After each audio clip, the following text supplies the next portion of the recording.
कवन फुलवाया सन कवन फुलवा डासन हो कवन फुलवना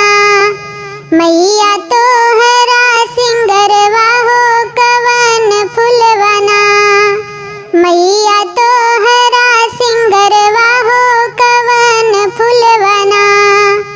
बेला फुलवाया सन चमेली फूल दासन हो अढ़उल फुलवना मैया तोहरा सिंगरवा हो अढ़उल फुलवना मैया तोहरा सिंगरवा हो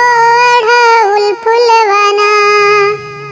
कौने माँ से कांवर उठे कौने माँ से मैहर हो कवन माँ से ना मैया विंध्याचल पहाड़वा हो कवन माँ से ना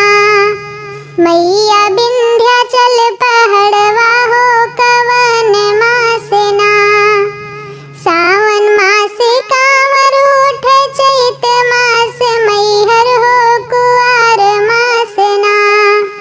मैया विंध्याचल पहाड़वा हो कुआर मास ना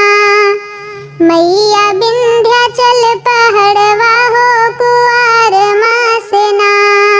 कवन रूपवा सृजन करा कवन रूपवा पालन हो कवन रूपवना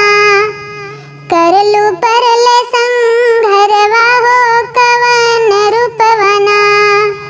करलू पर